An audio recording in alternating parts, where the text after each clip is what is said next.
De la Gazette au tweet, la Révolution française. Le 14 juillet 1789 a lieu la prise de la Bastille, symbole de l'autorité toute puissante du roi. Aujourd'hui, on connaît tous cet événement et son importance. Pourtant, à l'époque, la prise de la Bastille n'est pas narrée dans les périodiques. Mais si nous avons aujourd'hui une vision globale de l'histoire de la Révolution française, bien sûr, à l'époque, ils n'en connaissaient pas l'issue. Tout de suite, pendant la Révolution, on observe une hausse des journaux produits en France, mais aussi une hausse des chansons, des pièces de théâtre, des caricatures, des pamphlets, des affiches. Comme il y a beaucoup de nouveaux titres, la concurrence est rude et les journaux sont souvent éphémères.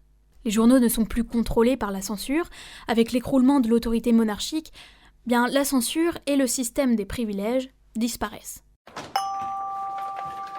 Dans la Déclaration des droits de l'homme et du citoyen, du 26 août 1789, l'article 11 dit « La libre communication des pensées et des opinions est un des droits les plus précieux de l'homme.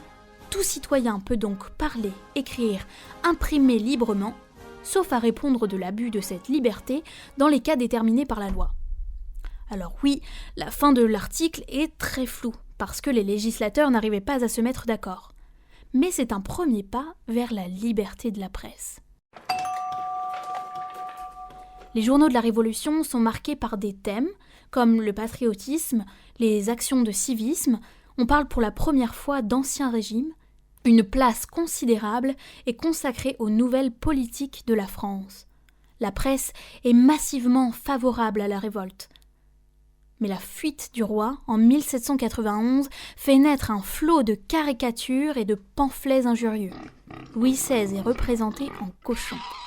Les images prennent alors une place importante. Pendant la Révolution, la presse est véritablement actrice des événements. Les journaux ne sont pas de simples miroirs de la société. Et c'est encore le cas aujourd'hui.